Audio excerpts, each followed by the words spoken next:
I'm sorry. I'm going to try to do a quick intro and then hand off to Elizabeth. Welcome, everyone, to Book Blink on the Gap in the Gain with Coach Elizabeth Gilbert. She is one of our elite one-on-one coaches and head of our group coaching program here at Ops Boss. And she is going to give us a quick 15 to 20 minutes on the gap in the gain, and then we'll open it up for questions at the end. So thank you, everyone, for being here. I'm going to go ahead and hand it off to you, Elizabeth. Thank you, Brooke. I appreciate that. And I was telling Brooke earlier, I don't think you're going to hear it, but I have somebody at my house working on my furnace. So if you hear some like banging or screwdrivering, is that a word? Drilling, that's what they're doing. So I am talking about The Gap in the Gain. This is one of 3 book collaborations between Dr. Benjamin Hardy and Dan Sullivan from Strategic Coach. The other 2 books that they've done together are 10X is Easier Than 2X, which is on my reading list, Christmas wish list, actually. So Mom, if you're watching. And then my other book is Who Not How. And I've read that one, which is a fantastic book about how people can leverage their time with help from other people. So the question isn't, how should I get this done? It's who can I get to do this for me, or who can I get to help me with?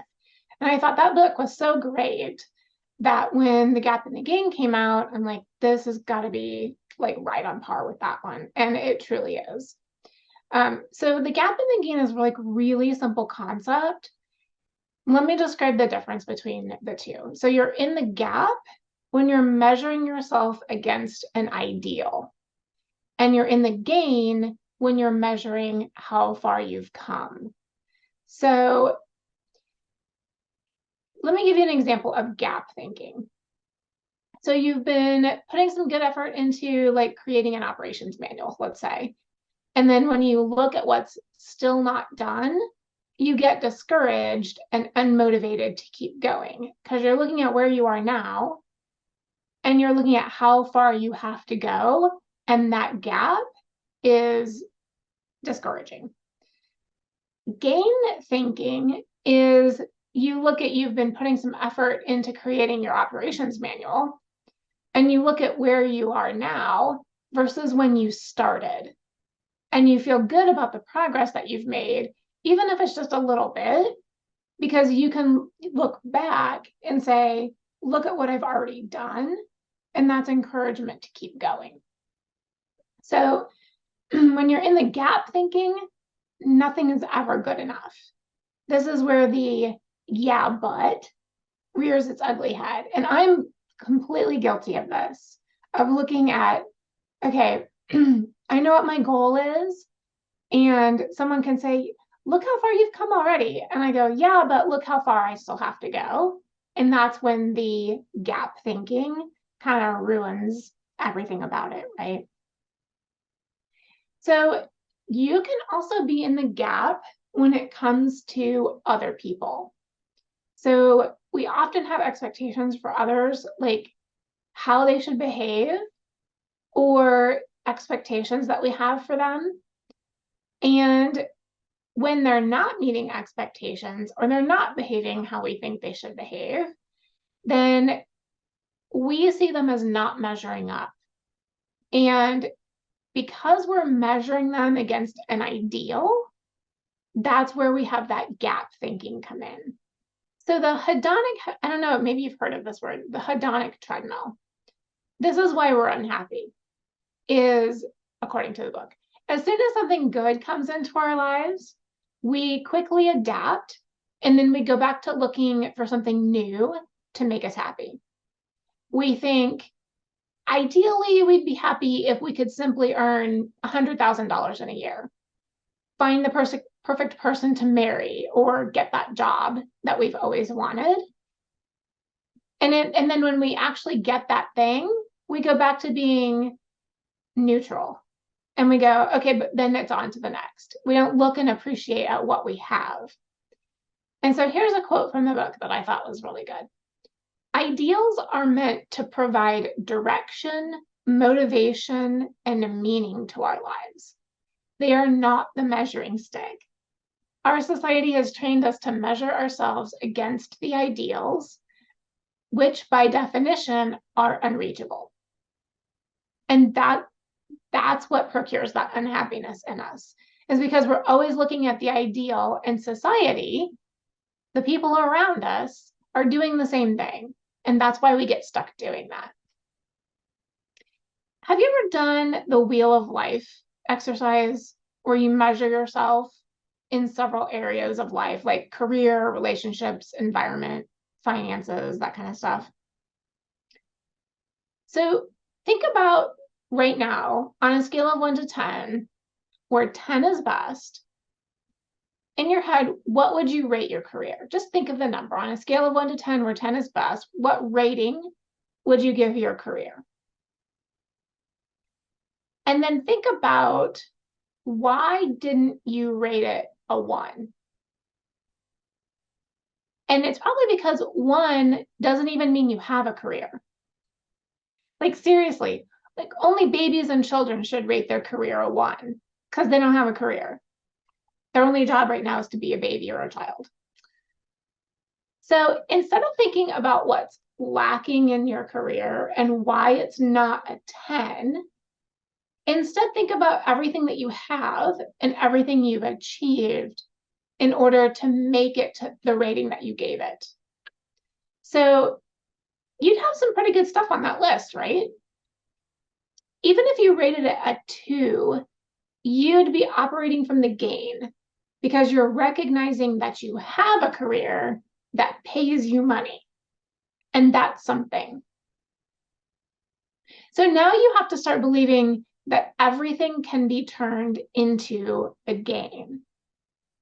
So I have a story from my life that I'll share with you. I once applied for a job in collections. I don't know what possessed me, probably just because it was available, and I thought I had some skills that could go along with that. I was out of work, having just quit my teaching job, and I didn't know what I was going to do next. So I applied for this job because I had pretty good phone skills. I had done phone work in the past with inbound calls, taking orders, that kind of stuff. I did great at that. Well, I applied for this job, and you had to go through a test, basically an assessment of how you would handle certain situations. And so I went through the test, and there were a lot of people applying for this job, like a room full of 25 people that were taking this assessment. And there were stages, and this assessment was the first stage. I didn't even make it past the first stage. And I'm like, what the heck? Like, why did I not get this job? Like, I was pretty hurt by it for a while. Like, I thought I was all that in a bag of chips. Turns out they didn't think so. But it was probably a good thing, because I didn't get that job, and I applied to other jobs and ended up with a different job in customer service that was like a lot better suited to my skill set. And I really think that if I had gotten that collections job, I would have been really unhappy, like really unhappy. So I'm looking back at that experience in how it applies to the gap in the gain. And for a moment, I was in the gap. I was thinking, I wanted something, I wanted that job, and I didn't get it. So I was measuring myself in something that I wanted. And then how I turned that into a gain was, it's a good thing. This is good because if I had gotten that job, I would have been unhappy. And in the book, he talks about, you can turn any experience, if you're in the gap about it, you can turn anything into a gain. And I've heard Stephanie Brackett say this a lot of times.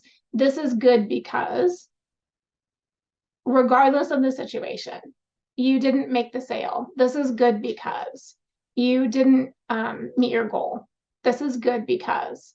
And it's all about what you learned in the experience.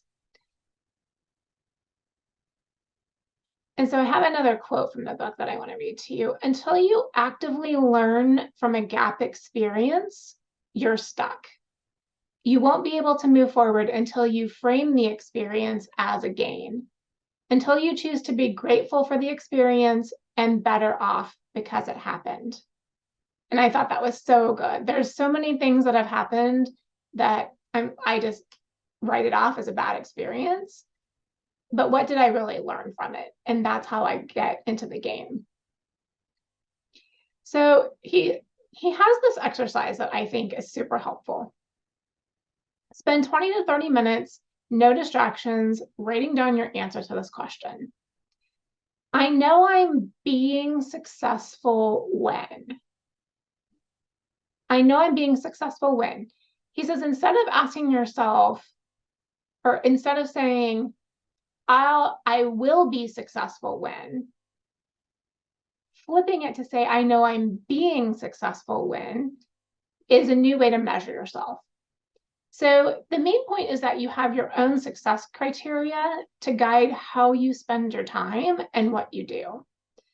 When you continually refine and improve your success criteria, that's how you advance your perspectives and experiences. So I did this exercise and I came up with a handful. In the book, he gave 10, and I started with 5, and I'm sure I'm going to add to this list. But this is what I wrote down for myself. I'm being successful when I consider my time and energy before committing to anything. So that's like setting boundaries for myself, right? Which is always a good thing. I'm being successful when I hug and kiss my husband daily. That's important to me. That defines what a successful day looks like. I'm being successful when I take care of myself by reading, journaling, exercising, and meditating. Not necessarily all in one day, but if I can fit the majority of those things in, that's a successful day for me. I manage my energy with the right amount of activity and rest for me. Because let's face it, energy is so important. If you're not pouring into yourself first, you can't pour into other people. I'm being successful when I find something joyful in every day. Like, what's the reason for getting out of bed? Is there something joyful, fun, something I can look forward to in every single day? And when I find that, that's when I'm being successful. So that's an exercise I encourage everyone to do. So I hope you're not guilty of this, but if you are, you're not alone. I have a bad habit of setting goals and then working to achieve them. And then whether I achieve the goal or not, I don't take time to celebrate. It's just not high on my this is what I do list. It's just on to the next goal. Like, I'm driven. I have that, like, my strengths finders is high responsibility. And so in my mind, my responsibility is to get stuff done, not to celebrate them when it happens. But that's what living in the gap is like. And it's super depressing. And if we're operating our teams that way, that's super not cool either. Because I have pushed salespeople and people in the operations department with the idea that we're not achieving our goals, so we have to work harder. And that went over like, what do they call it? A lead balloon. It went nowhere. Like, people did not like that. So one thing that I've had to learn, and one thing that this book talks about, is having a system for giving yourself credit for the things that you accomplish. So we are looking back, what have you accomplished so far? If your goal this year was to sell 100 houses and you've sold however many you've sold, let's celebrate and give credit for that. One thing that I did for myself personally is I started a habit tracker.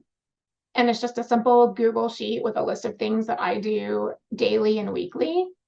And it's just really satisfying to see the X's on the tracker add up over the month. And I'm literally giving myself credit for doing the things that I said I wanted to do. So things like going to the sauna or doing my exercise routine, going for a walk, keeping track of my food, all of that are mostly things that I have been doing anyway, but I haven't been tracking it or keeping a record of it. And so I don't give myself credit for that. Like, that's a lot of hard work, and seeing it add up is super satisfying. And then something else that I started doing that he suggests in this book is tracking 3 daily wins. So at the beginning of the day, I'm writing down 3 things I'm going to win at that day. And it's super simple things like drinking 60 ounces of water, going to the sauna, making a phone call I've been putting off. Easy things, simple things. It's not like, today, create an operations manual. That's not going to get done in a day. But it's the simple things. And I get to determine how I win the day. It's not up to external circumstances. And that's something that on my previous team with the sales agents, had to work with them on, because one of the questions I would ask them in their coaching calls every week was, what's one thing that has to happen this week for it to be a win? And I realized it was in how I asked the question, because they would often say something like, I put so-and-so under contract, or that person responded to my email, or I got 3 vendors to sponsor our next event. Those are all external things. I can't make someone respond to my email. I can't make someone go under contract. Those things are up to them. Do I have influence over it? Yes. But I can't count that a win for me because if they don't do those things, where does that leave me? So for me, the win is something I have absolute control over. I made the phone call that I wanted to make. I followed up on the thing I said I would follow up on. That way, when I hit my wins, it's because of my effort, not something someone else did. And just one final thought exercise to convince you to get away from gap thinking. Every time you complain about something, and he says this in the book and he uses it with his kids, imagine it being taken away. So if you want to complain about your family and all the things that they're doing or not doing, imagine now that they're gone. You don't have them anymore. Complain about your bad hair day, and now you have no hair. It's like the opposite. When your mom used to say, keep complaining and I'll give you something to complain about. Take it away and see what happens. Complain about the temperature in the room, and now you have no heating or cooling. That was a really neat thought exercise to get you away from gap thinking. Because yeah, if I didn't have hair anymore, I might be a little upset about that. I think with his kids, he used it, if you're going to complain about dinner and how you don't like what we're having for dinner, we could just take dinner away from you and now you have no dinner. How would you feel about that? And his kids are like, oh yeah, no, I wouldn't like that. Okay, this dinner's great.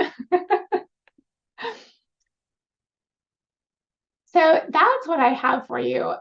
There's a ton of examples, a ton of stories, which I really appreciate about this book. I learn from stories really well, and it's a super fast read. Even though he's a doctorate in psychology, I think.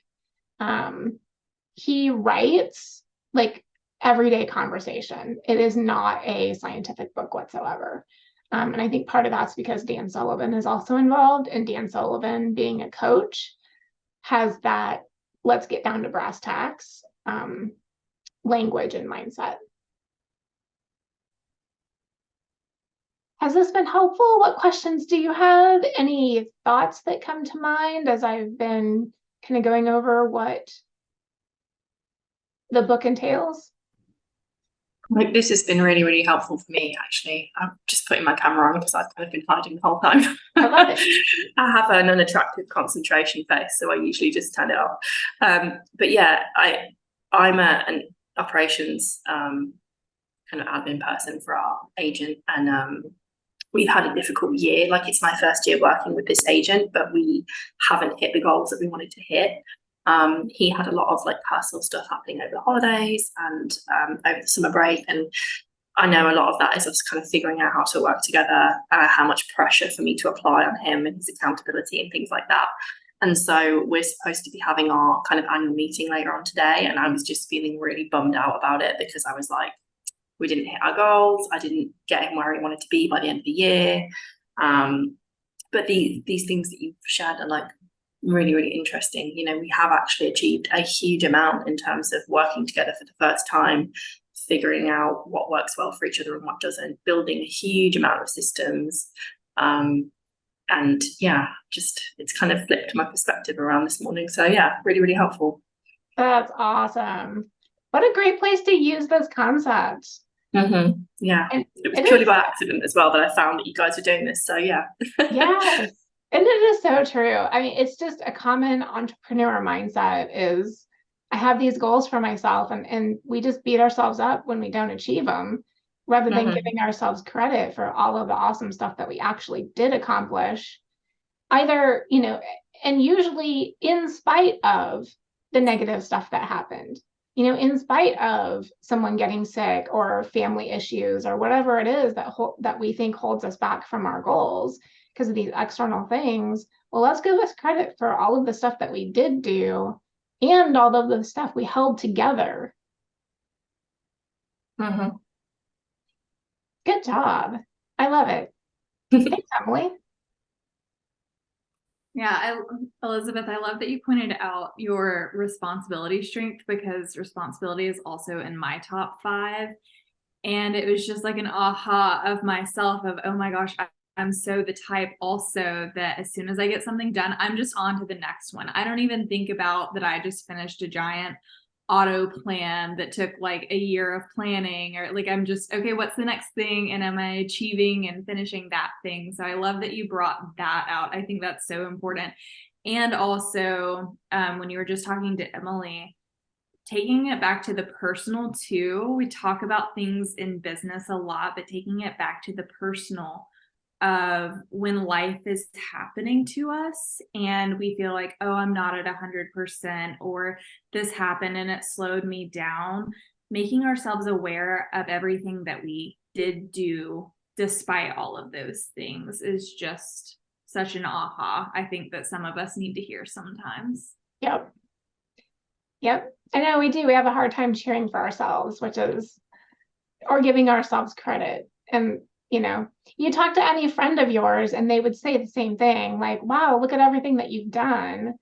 And they would be encouraging. But when we talk to ourselves, we tend to beat ourselves up. And that has really, you know, I've only have read the book maybe a month ago.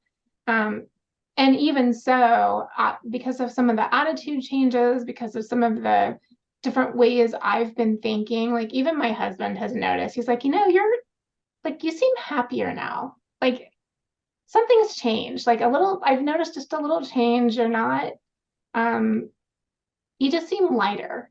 And I was like, oh, wow, this is working. Like, okay, I'm going to keep going. That's the magic of this is good because, and using it, like specifically looking for negative things to use it in. I remember it's like 6 months ago, I made an error on our newsletter. Like something didn't have the right link.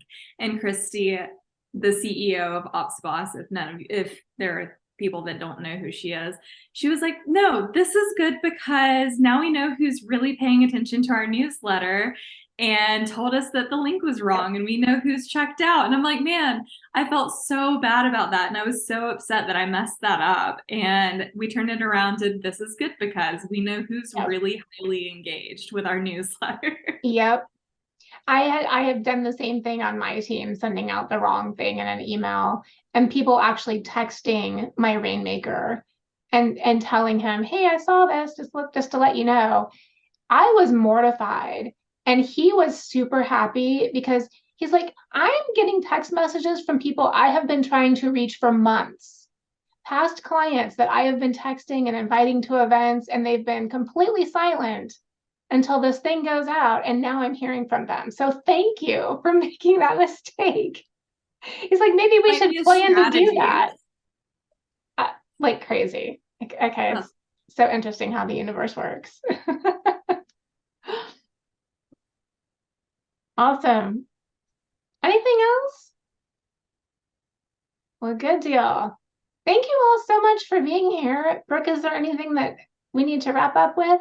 Yes, I was just gonna drop the link for our events calendar so that you can catch any upcoming events. We try to do like a Coffee with Christy or Book Blink monthly. So I just dropped the link for our events calendar. And then also I mentioned Elizabeth is our head group coach. She's also an elite one-on-one coach. So if anyone here is interested in group coaching or elite one-on-one coaching, I'm going to drop those links as well, just info about that. You can always chat with us if you have questions about either of those programs. And we have our next upcoming Coffee with Christy is going to be December 27th. It is not on the website yet, but just keep tabs on that event page because it will be up in the next 24 hours. So, and we're doing, I think it's what I wish I knew when I started. So it's kind of like foundational tips of like, what is the foundational tips of being an ops boss? What would have helped you skyrocket in your career if you knew it from the beginning? So I think it's going to be a great one. Awesome. Great to have you guys today.